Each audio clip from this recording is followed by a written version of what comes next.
आजच डाउनलोड करा आणि तुमच्या आवडत्या मालिकांचा आनंद लुटा।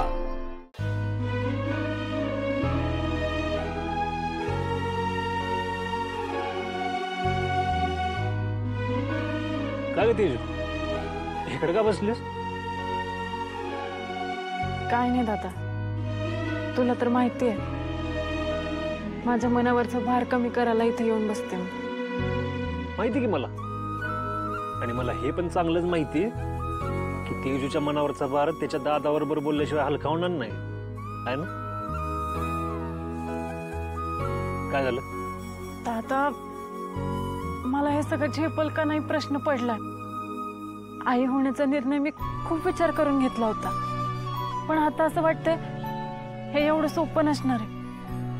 तुमच्या सगळ्यांच्या इच्छांना मी न्याय देऊ शकेन की नाही याची रुखरुख सतत माझ्या मनाला लागली।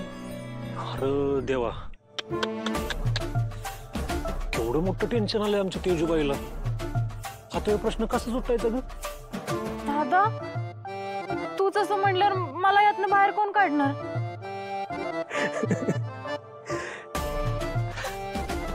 तेजू, अगं ह्याच्यातनं बाहेर पडण्यासारखं काहीच नाही।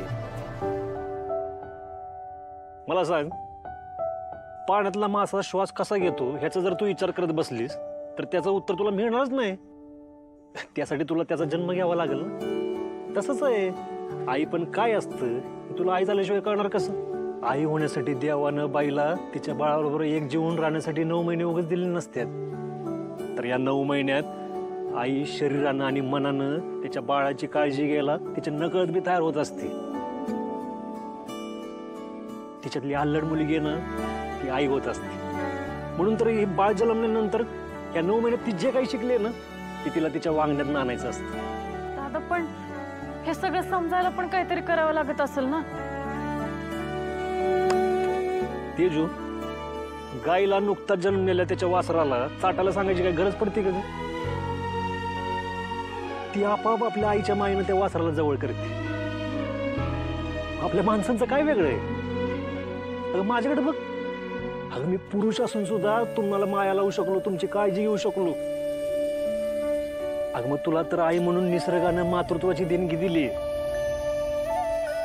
ते सगळं ठीक आहे दादा, पण तरी माझ्या मनावरचं दडपण कमी होत नाही।